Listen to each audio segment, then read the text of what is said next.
تمام ہم اللہ تعالیٰ کے لیے جو ہمارا خالق اور مالک ہے، اور کروڑوں درود حضرت محمد صلی اللہ علیہ وآلہ وسلم پر، اور رب تعالیٰ کا لاکھ لاکھ شکر ہے کہ انہوں نے ہمیں حضور پاک صلی اللہ علیہ وآلہ وسلم کی امت میں پیدا کیا، اور حضور پاک صلی اللہ علیہ وآلہ وسلم کے فیض سے غوث و رضا کا دامن ہاتھوں میں آیا۔ جی ویورز، السلام علیکم، میں ہوں آپ کا میزبان دانیال فاروق چودھری، اور آپ دیکھ رہے ہیں اسپوکن ویژن کے پلیٹ فارم سے شب رمضان۔ تو آج ہمارے ساتھ موجود ہیں علامہ مولانا عامر نواز سیفی صاحب۔ ان سے آج ہم نے جنگ بدر کے حوالے سے سوالات کرنے ہیں، کیونکہ جو اسلام کی پہلی جنگ تھی، تاکہ اس سے جہاد کو بھی فروغ ملے، نوجوان نسل کو عملی پیغام ملے۔ السلام علیکم حضرت، کیا حال ہے؟ ٹھیک ہے؟ وعلیکم السلام ورحمۃ اللہ۔ جی الحمدللہ، اللہ پاک کا احسان ہے۔ آپ ٹھیک ہیں؟ خیریت سے ہیں؟ اللہ کا کرم حضرت، ٹھیک ٹھاک۔ اچھا حضرت، جیسا کہ آپ کو پتہ ہے، میں نے پہلے بیان کر دیا ہے کہ جنگ بدر کے حوالے سے آج ہم بات کریں گے، تو اس پہ کچھ سوالات ہیں، اور ان پہ آپ سے تفصیلی جوابات بھی چاہیں گے۔ تو پہلا سوال ہے جس طرح سے کہ غزوہ بدر کون سی ہجری میں پیش آیا؟ بسم اللہ الرحمن الرحیم، الحمدللہ وکفا وسلام علی عبادہ الذین اصطفیٰ، اما بعد فاعوذ باللہ من الشیطان الرجیم، بسم اللہ الرحمن الرحیم، وَلَقَدْ نَصَرَكُمُ اللَّهُ بِبَدْرٍ وَأَنْتُمْ أَذِلَّةٌ صدق اللہ مولانا العظیم۔ الصلاۃ والسلام علیک یا سیدی یا رسول اللہ، وعلی آلک واصحابک یا سیدی یا حبیب اللہ۔ ماشاء اللہ، آپ نے آج نہایت ہی اہم موضوع کا انتخاب کیا۔ واقعہ بدر یہ اسلام اور کفر کی سب سے پہلی جنگ تھی، جس جنگ کی وجہ سے اللہ رب العزت نے اسلام کو کفر پر غلبہ عطا فرمایا، حق کو باطل سے اللہ رب العزت نے جدا فرمایا، اور سچ کو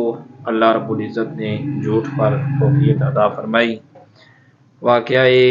بدر یہ 2 ہجری رمضان المبارک کی 17 تاریخ کو بدر کے میدان میں یہ واقعہ، جو اسلام اور کفر کی سب سے پہلی جنگ تھی، یہ پیش آیا۔ اچھا حضرت، تو دوسرا سوال ہے جیسا کہ غزوہ بدر کا پس منظر کیا تھا؟ غزوہ بدر کے پس منظر کو اگر دیکھا جائے تو اس کے پس منظر پہ ایک جو بات ہمیں ملتی ہے وہ حضرت سعد بن عبادہ رضی اللہ تعالیٰ عنہ، آپ مکہ کا طواف کرنے کے لیے تشریف لائے، تو اس وقت مکہ کا طواف کرنے سے آپ کو روکنے کی کوشش کی گئی، تو حضرت سعد بن عبادہ رضی اللہ تعالیٰ عنہ آپ نے اس موقع پر ارشاد فرمایا کہ ہم تمہارا تجارتی قافلہ، یعنی جس راستے سے قافلے آیا کرتے تھے، حضرت سعد بن عبادہ انہیں فرمانے لگے کہ ہم تمہارا راستہ روک دیں گے، یعنی ان قافلوں کو ہم روک دیں گے۔ تو حضرت ابو سفیان، جو اس وقت مسلمان نہیں ہوئے تھے، جنہوں نے کلمہ نہیں پڑھا تھا، تو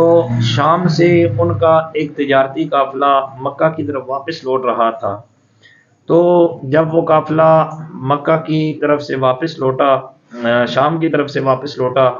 تو نبی کریم تاجدار کائنات صلی اللہ علیہ وآلہ وبارک وسلم نے اس قافلے کو روکنے کے لیے اپنے جانساران صحابہ کو تیار فرمایا۔ تو یہ اس کا پس منظر تھا۔ حضور علیہ الصلوۃ والسلام نے جب صحابہ کو تیار فرمایا تاکہ اس قافلے کو روکا جا سکے اور اس قافلے کو روک کر ان سے مال حاصل کیا جا سکے، تو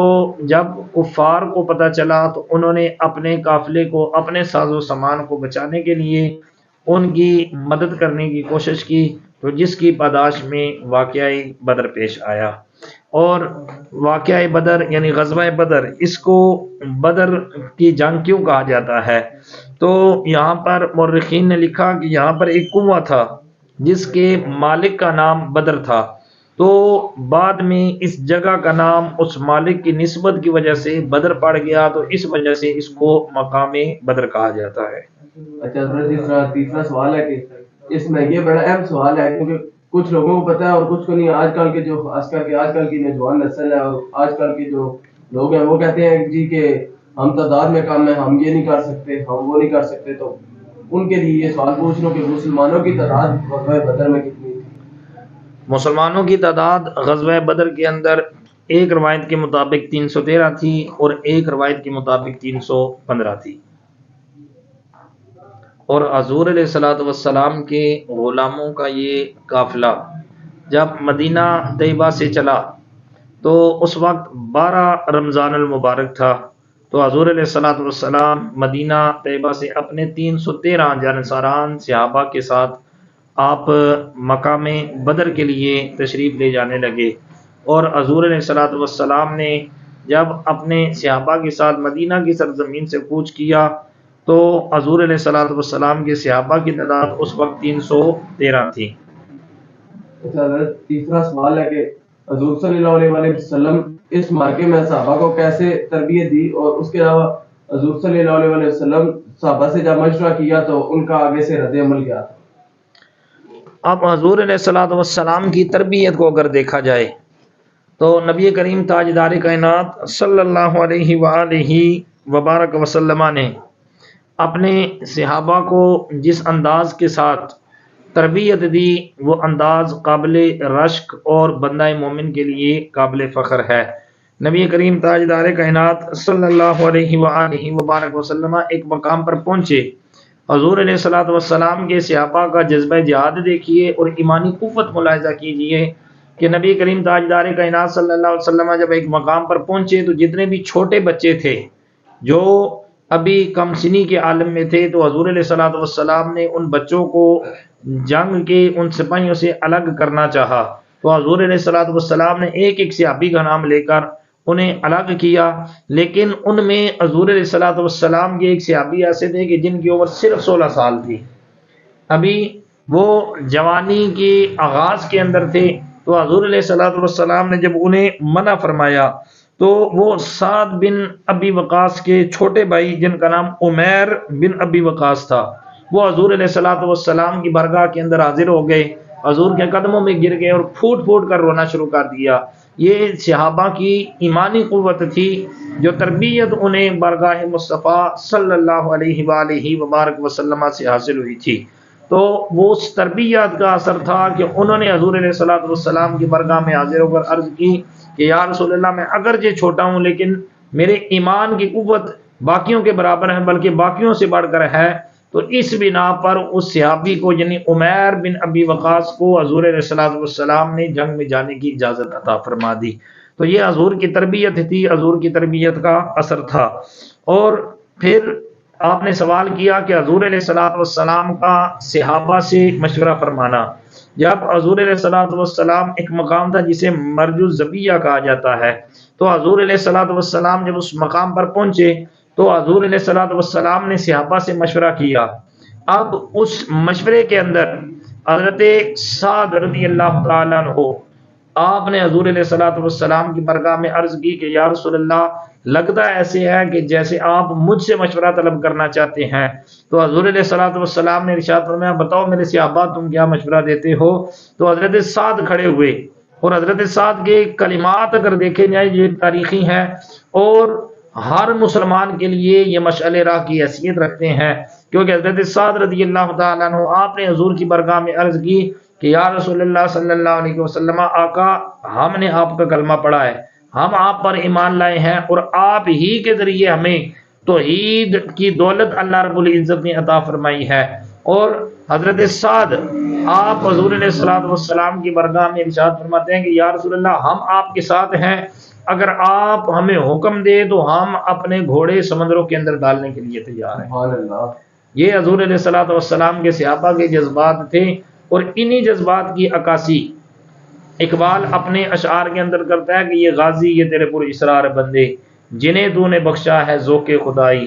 دو نیم ان کی ٹھوکر سے صحرا و دریا، سمٹ کر پہاڑ ان کی ہیبت سے رائی، اور دونوں عالم سے کرتی ہے بیگانہ دل کو، عجب چیز ہے لذت آشنائی، اور شہادت ہے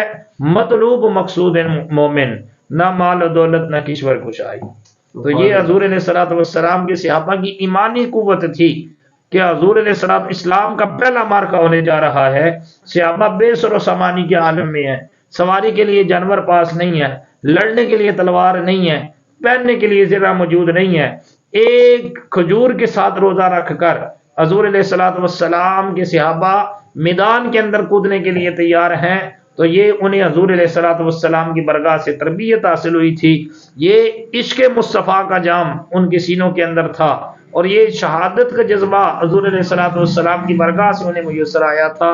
کہ انہوں نے حضور کی برگاہ میں جب مشورہ کیا گیا تو صحابہ نے کہا یا رسول اللہ اگر آپ کہتے ہیں تو ہم اپنے گھوڑے سمندروں کے اندر ڈالنے کے لیے تیار ہیں۔ سبحان اللہ۔ اچھا حضرت، پانچواں سوال ہے ہمارا کہ اسلامی لشکر کے پاس جو ساز و سامان تھا وہ کتنا تھا؟ اسلامی لشکر کے ساز و سامان کی اگر تعداد دیکھی جائے، جب نبی کریم تاجدار کائنات صلی اللہ علیہ وآلہ وبارک وسلم آپ مدینۃ المنورہ سے نکلے تو حضور علیہ الصلوۃ والسلام کے صحابہ کے پاس صرف ایک گھوڑا، یا ایک روایت کے مطابق 2 گھوڑے اور 80 اونٹ تھے، اور کچھ تلواریں تھیں اور کچھ پہننے کے لیے زرہ تھی، تو یہ ساز و سامان اسلامی لشکر کے پاس تھا۔ اب حضور علیہ الصلوۃ والسلام کی ترتیب دیکھیے اور صحابہ کو تربیت حضور علیہ الصلوۃ والسلام کی دیکھیے۔ اب نبی کریم تاجدار کائنات صلی اللہ علیہ وسلم جب آپ چلے تو آپ نے یہ نہیں فرمایا کہ جس بندے کے پاس سواری ہے وہ اس پر سوار ہو جائے، باقی پیدل چلنا شروع کر دے، نہیں، بلکہ حضور علیہ الصلوۃ والسلام نے ایک سواری کو 3 صحابیوں کے درمیان تقسیم فرما دیا، کیونکہ حضور سارے جہانوں کے لیے رحمت بن کر آئے ہیں، وما ارسلناک الا رحمت للعالمین، اور حضور نے صحابہ کے درمیان سواریوں کو صرف تقسیم نہ فرمایا بلکہ حضور علیہ الصلوۃ والسلام نے اپنی سواری کو بھی اپنے ساتھ 2 صحابہ کے ساتھ حضور علیہ الصلوۃ والسلام نے تقسیم فرما دیا۔ اگر حضور چاہتے تو حضور لشکر کے سپہ سالار تھے، حضور کمانڈر ان چیف تھے، اگر حضور چاہتے تو اس سواری پر خود پورا سفر سوار ہو کر طے کر سکتے تھے، لیکن یہ حضور علیہ الصلوۃ والسلام نے اپنے غلاموں کو اثار کا درس دیا، اپنے غلاموں کو قربانی کا درس دیا، اپنے جو صحابہ تھے حضور علیہ الصلوۃ والسلام کے صبح قیامت تک آنے والے جتنے بھی غلام ہیں ان کو حضور علیہ الصلوۃ والسلام کی برگاہ میں یہ درس ملتا ہے۔ اور قربان جائیے دنیال بھائی، اس وقت صحابہ کی محبت پر حضرت علی اور حضرت ابو لبابہ ان دونوں کو حضور علیہ الصلوۃ والسلام کی برگاہ میں منتخب کیا گیا کہ یہ حضور علیہ الصلوۃ والسلام کے ساتھ سفر کریں گے، اور اپنی اپنی باری پر یہ حضور علیہ الصلوۃ والسلام کی سواری پر سوار ہوں گے۔ تو مولا کائنات شیر خدا حیدر کرار حضرت علی المرتضیٰ رضی اللہ تعالیٰ عنہ آپ حضور کی برگاہ میں عرض کرتے ہیں یا رسول اللہ صلی اللہ علیہ وسلم، آقا ہمیں اس بات سے بڑی خوشی ہوگی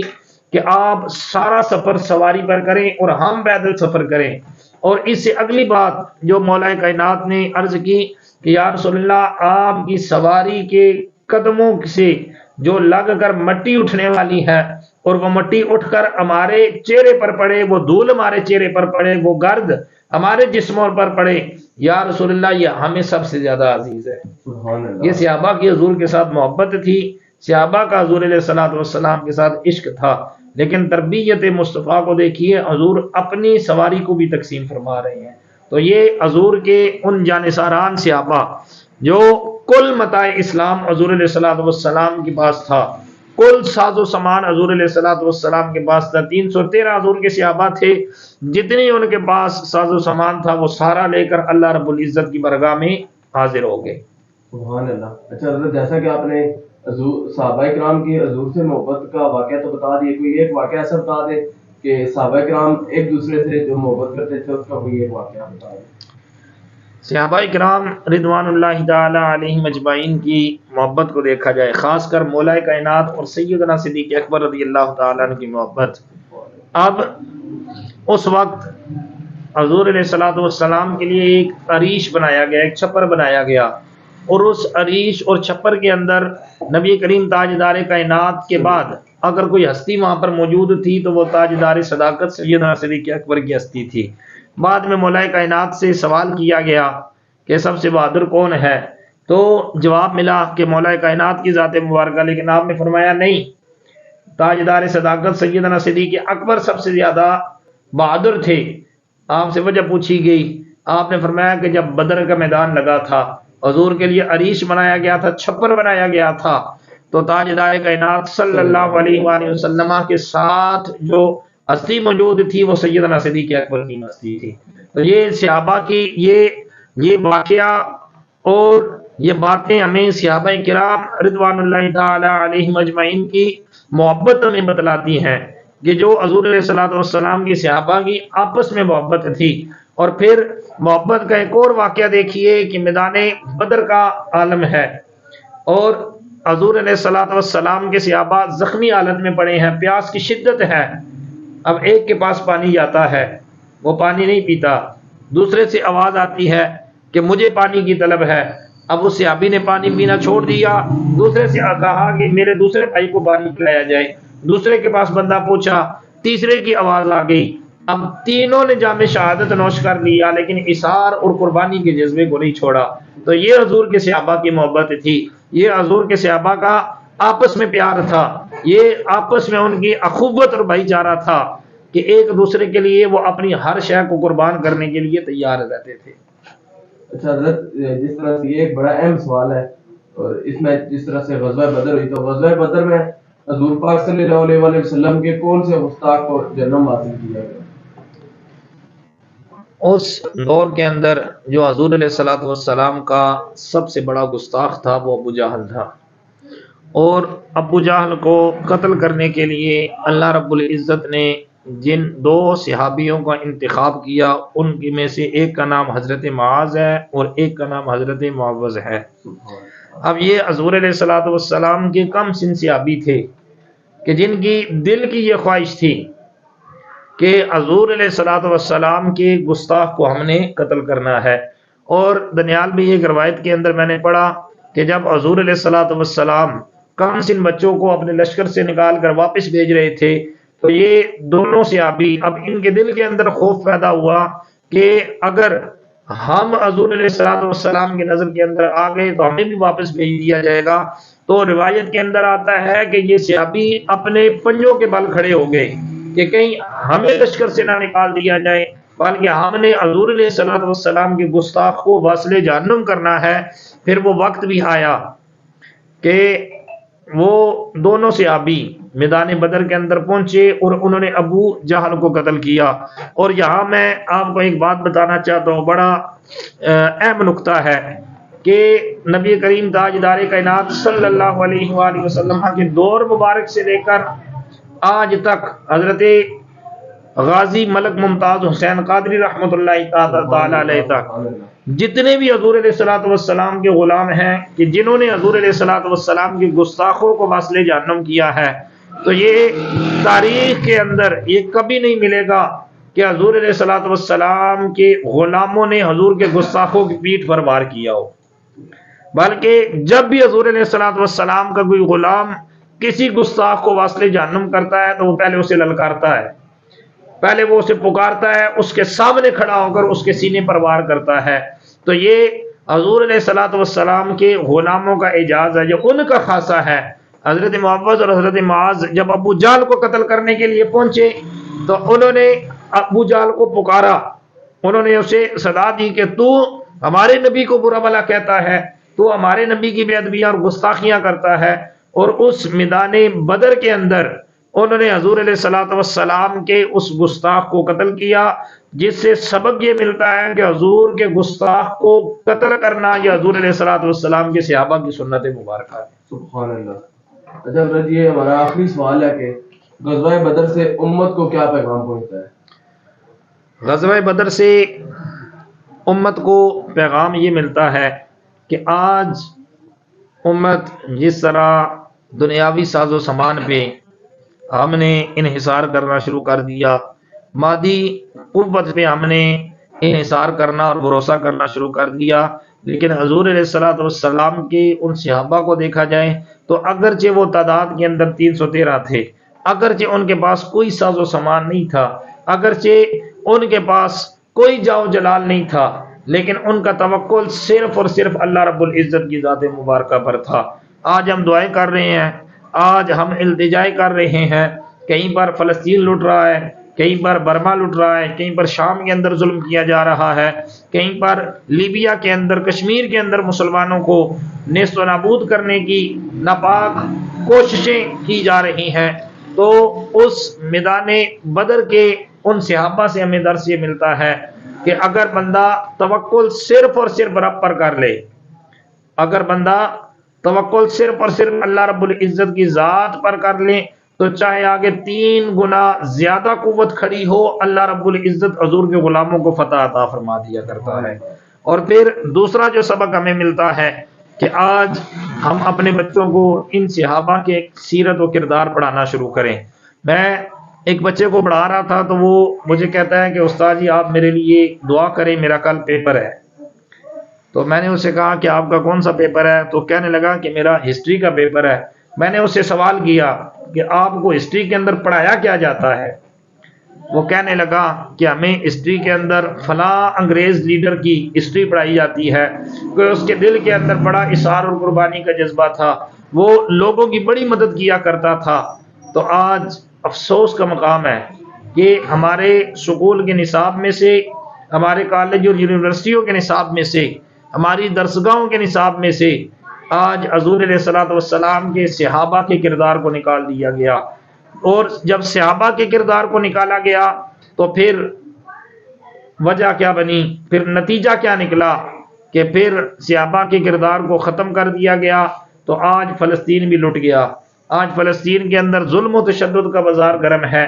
آج فلسطین والے پکار رہے ہیں کہ کیا مسلمانوں کے اندر کوئی محمد بن قاسم نہیں ہے؟ مسلمانوں کے اندر کوئی قطب الدین ایبک نہیں ہے؟ مسلمانوں کے اندر کوئی صلاح الدین ایوبی نہیں ہے؟ مسلمانوں کے اندر کوئی طارق بن زیاد نہیں ہے؟ کیونکہ یہ صحابہ کا خاصہ تھا کہ جب وہ مدینہ سے نکلے تھے تو وہ پچھلی ساری کشتیاں جلا کر آئے تھے، ان کا توکل صرف اور صرف رب پر تھا۔ آج اگر ہم صحابہ کے سیرت و کردار کو اپنا لیں گے، صحابہ کے سیرت و کردار سے ہم سبق حاصل کرنا شروع کر دیں گے تو پھر اگرچہ تعداد میں ہم کم بھی ہوں، اگرچہ دنیاوی ساز و سامان بھی ہمارے پاس نہ ہو، لیکن پھر بھی جب جذبہ جہاد کو ہم سینوں کے اندر ڈال کر میدان کے اندر نکلیں گے کہ مومن کی یہ شان ہوا کرتی ہے کہ جب وہ کفر کی آنکھوں میں آنکھیں ڈال لیتا ہے،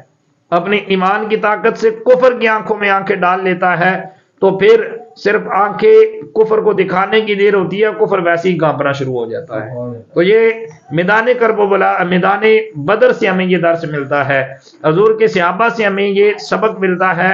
کہ کفر کے سامنے جب کھڑا ہونا ہے تو پھر ڈٹ کر کھڑا ہونا ہے، جب باطل کے سامنے کھڑا ہونا ہے تو پھر حق کی صدا کو ہمیشہ بلند کرنا ہے۔ تو جب حق کی صدا اللہ رب العزت پر توکل کرتے ہوئے جذبہ جہاد کے ساتھ بلند کی جائے گی تو پھر ہر میدان کے اندر حضور علیہ الصلوۃ والسلام کے غلاموں کو کامیابی حاصل ہوگی۔ سبحان اللہ، سبحان اللہ۔ مفتی صاحب ہم شکریہ ادا کرتے ہیں کہ آپ نے اپنے قیمتی وقت میں سے ٹائم نکالا اور ہمیں ٹائم دیا۔ تو جی ویورز، امید کرتا ہوں کہ آپ کو آج کا یہ سیگمنٹ پسند آیا ہوگا۔ تو آپ سے گزارش ہے کہ ہمارے چینل کو سبسکرائب کریں اور اس ویڈیو کو لائک کریں اور آگے واٹس ایپ میں، فیس بک پہ شیئر کریں۔ اللہ حافظ۔